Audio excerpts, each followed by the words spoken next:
Hey guys, so we're back for part 3 of our Commander Legends bundling our collection. So we've done white and blue, and we are starting on the black. That was one. 108 Armix, the Filigree Thrasher, legendary artifact creature golem. With partner on top of all things. I tried using partner several times, but I found it just gets... For me, it was too overwhelming, especially because I tried to run 4 colors. I think it was Timna the Fate Weaver and Crom. I don't think I have a 4-color deck at the moment. I don't feel confident enough. Usually my mana base on my 3-color struggles enough to keep going. So although one of my friends is very determined to take apart my Selesnya Angel deck and my Rakdos Demon deck and put them together with goodness, I forgot her name. The Angel that benefits angels and demons, white, red, and black. If you know the one I'm talking about, Leave a comment.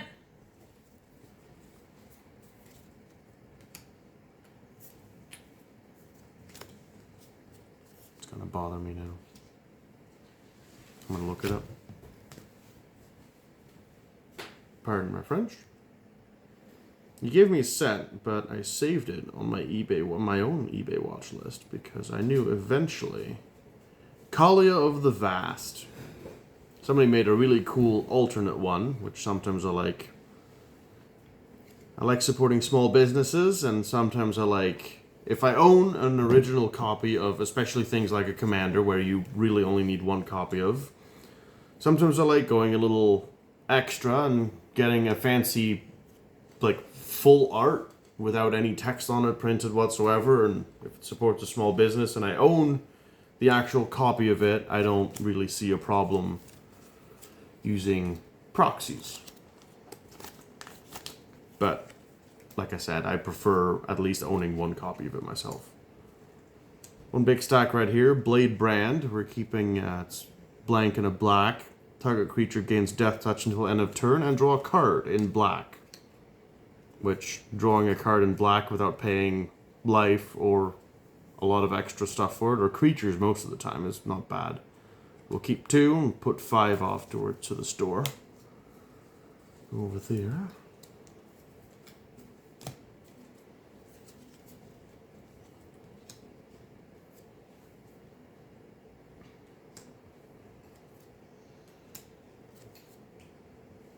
And Encore.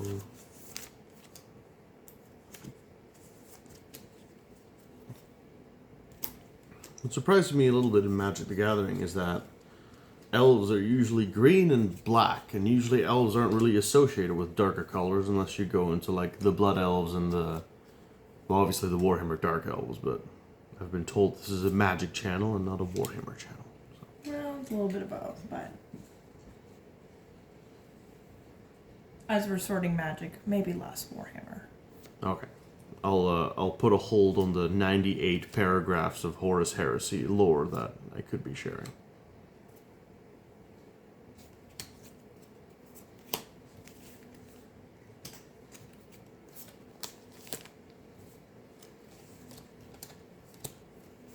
Court of Ambition. Oh, the fun monarch enchantment. 2 blank, 2 black. When it enters the battlefield, you become the monarch. At the beginning of your upkeep, each opponent loses 3 life unless they discard a card. If you were the monarch instead, each opponent loses 6 life unless they discard 2 cards. It's very cool. It's very fun. It's one of those things you throw down on the table and you force everybody to do something about it. Which usually means swinging face for 45.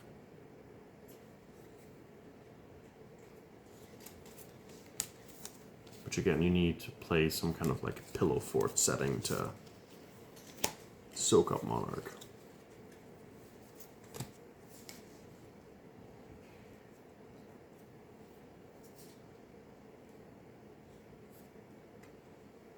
Kuwambe Witches. It's a weird word. How would you pronounce this, Jessica? Kumon. I'm not even gonna try. I'm not even gonna try. However you feel like you need to pronounce it, you go. It's a very cool artwork, though. I really like it. I'll throw one aside so somebody else can enjoy it.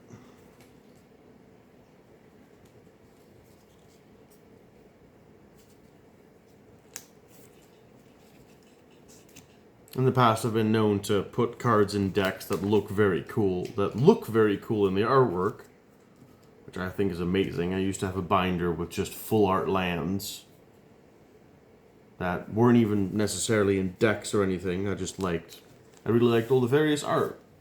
There's obviously art styles that I don't care for as much. For example, the new movie poster one with all the balloon letters on it.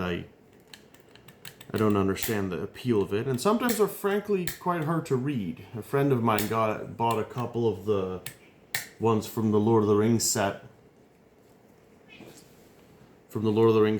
And he got the Palantir of Orthanc, and it has two sheaves of text on it.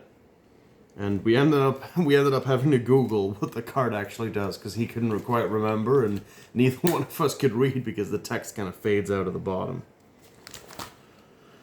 But it's a style, and everyone is allowed to have their own styles and likes, of course.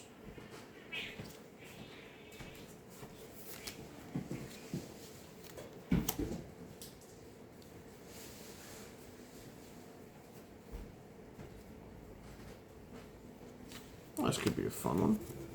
Elvish Doomsayer. Blank and a black. When Elvish Doomsayer dies, each opponent discards a card. Not very efficient, but if you throw it in your some kind of automatic recursion, like Marin of Clan Neltoth, it could be quite fun. Of course, there is many other targets that you could indefinitely rebound. One of my pod players' never-ending nightmares is the Spore Frog. It's an older card. Single green mana for a 1/1 frog that when you sacrifice it, you prevent all combat damage that will be dealt this turn. And with Marin of Clan Neltoth, as soon as the frog dies, you get an XP point. And at the end of your turn, you get to bring back a creature whose mana value is equal to or less than your XP points. So as soon as the frog dies once, even if you had no other deaths, at the end of your turn, you bring the frog back. His turn, he goes to swing, you sack the frog. All of his attacks fizzle, and on your turn, at the end, you bring the frog back. And even if somebody goes Path to Exile on it or something, you can sacrifice it in response, and it goes to your graveyard. So they have to try to actively kill it and scrub your graveyard. It's a lot less effective against multiple people, but several times against my poor friend, it's held the game for 3 or 4 turns until I could find a more elegant solution than Spore Frog. Which entertains me in Magic. The odd time when I think it's happened once or twice against Reap the Tides too, because Jessica will get her board stayed up a little for 2 or 3 turns uninterrupted, and suddenly we're facing down 60 odd combat damage worth of Leviathans, Krakens, and other fibbery. And a Spore Frog can do a good job in holding them off. So a 1 mana card is holding off 60 combat damage across 50 points worth of mana creatures. Which gets a little old, and by no means you should make that your combat strategy, but If it works, it works. yeah. And when you find your little, like, oh crap, that's how that's supposed to work, could be a fun start. Eyeblight Massacre, a tribal board wipe. 2 blank, 2 black sorcery. Non-elf creatures get -2/-2 until end of turn. To go with all of your elf tribals. Eyeblight Massacre. Showing what clearly is the crueler side of elves. But in just about every fandom, the elves have been pushed to extinction in their own forests, and they're holding on to the last scraps of ground, so I guess it would make everyone a little extra bitter.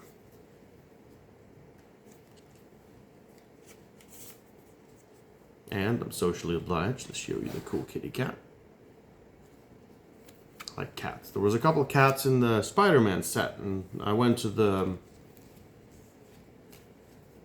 opening. What was it called at the Draft store? night. The draft night. I went to the draft night when Spider-Man came out, and I pulled all 4 variations of cats that were in the set. And I put them in on purpose. Even though they weren't terrific, but they were still super cute. Like cats, we've got 4 of them at the house. 4 of them at the house.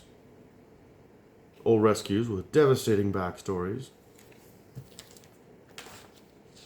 But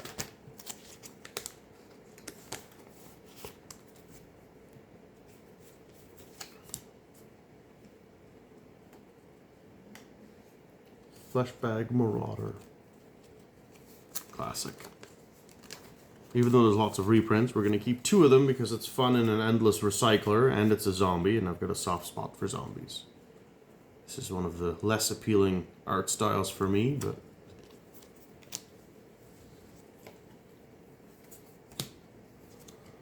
Ghastly Demise.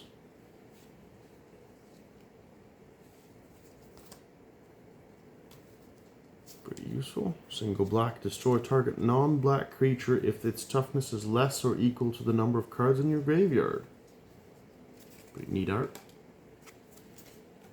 I think we'll stick 3 in the binder because single black kill spell. But there is 4 in the store, so if you want your copy, I'm sure our store link is in the description somewhere, or at least on our channel front, and they should be up tomorrow or the day after. Right? We can always hope. That's the downside about pushing so many cards into this part of the process, that they all just get piled up for the to go to the store pile.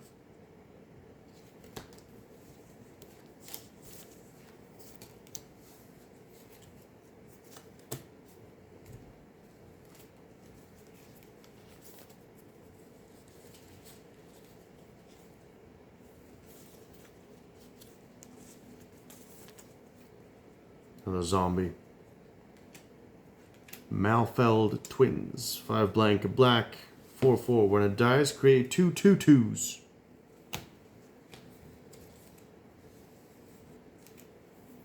Which, knowing zombie decks, there's enough death triggers and recursion triggers to make that all worth the while. It's definitely not the most efficient way to populate the board, but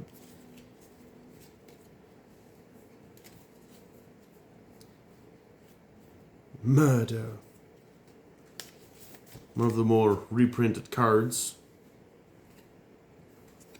There's... Jeez, I lost track about how many. It's that or Negate. I searched Negate on our... I was updating one of the showcase cards from Strixhaven. The fancier. That look like medieval woodcuts. Kind of. Reminiscent of medieval woodcuts to me, at least. Anyways, the Negate from that set, I typed it into our store page, and I think we came up with 8 different copies of Negate. Which, of course, they're very popular cards, but if they keep reprinting one card over and over again, the value will just drop further and further out. At least if they pick different arts on the cards, then it would make more sense. But when they just keep reprinting them over and over, same art, same everything, it gets a little much. It feels cheating.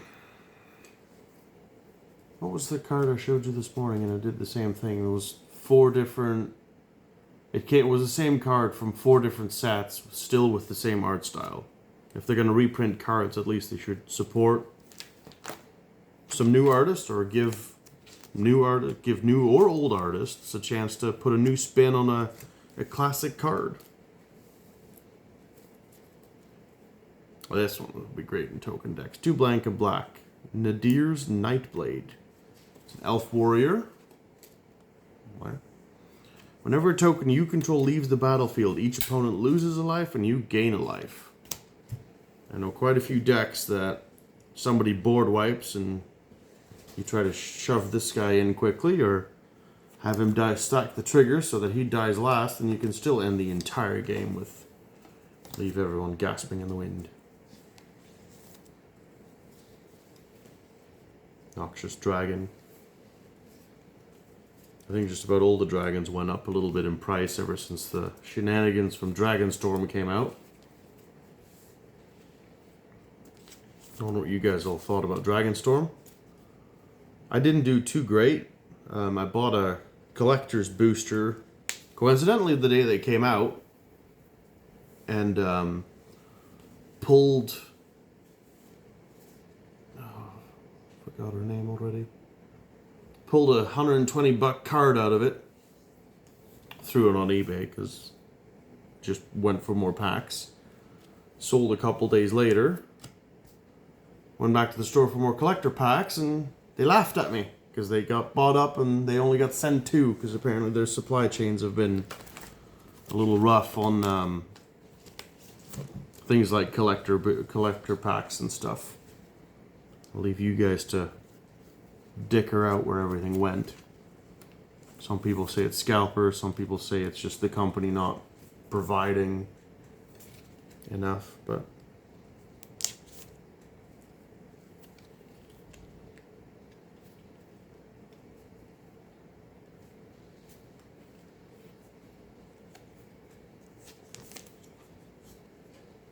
I can't get too upset about it. Because as cool as collector packs are, if I go to the store and they're not there, it's all the same to me.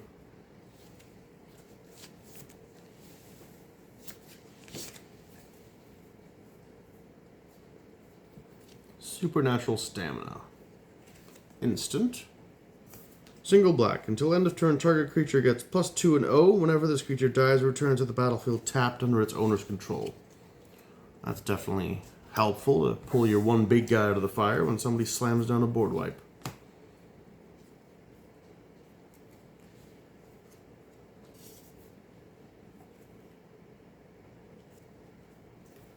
Two, 3, 4 there.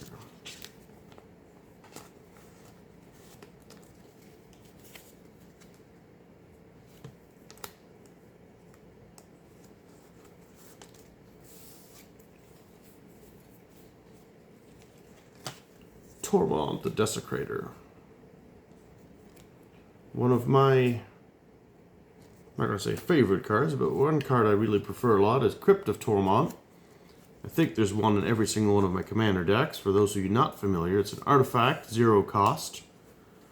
And you tap it and sack it to exile target player's graveyard. Which if you've ever faced a storm deck or spellslinger or a zombie deck or something, it can be quite a clutch response, and it's a 0 cost mana artifact, so I'd rather have it sit in the corner of my playmat for an entire game with me looking at it and waiting for an opportunity to use it than watch somebody recycle their graveyard over and over again and not have an answer for it. And it's fluff text, which is the italics at the very bottom. It says one of the greatest tombs in the land holds no corpse. And I like the joke because Tormund is still on a card somewhere. Which seems to be the way. Something gets put in a tomb, it gets resurrected. And then it's wandering around again. I always like when characters reappear. Like when Ileana Vest supposedly died somewhere, but then cards like Professor Onyx come out and everybody knows that clearly that's meant to be Ileana, because even Wizards of the Coast can't say bye to Ileana Vest. 6, 7, 8.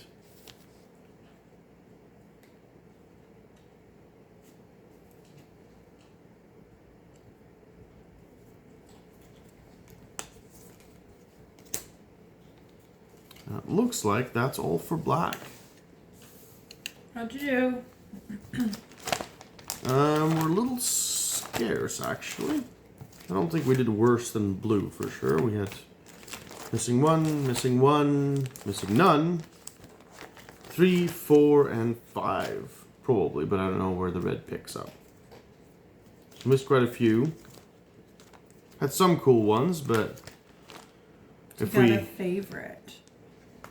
If we were to look through the 5 or 6 active decks I have, I bet you the biggest and baddest black cards from this set are in there already. Favorite art is the cat, because cats are awesome, I think. Favorite card is probably the Shadow Blade we talked about. Token you control leaves the battlefield, each opponent loses a life and you gain a life. I generally play a fair amount of tokens in all of my decks because I need sack outlets, because generally there's black. Yeah, if I had a favorite, it'd be that one. Okay, so that's the end of this part.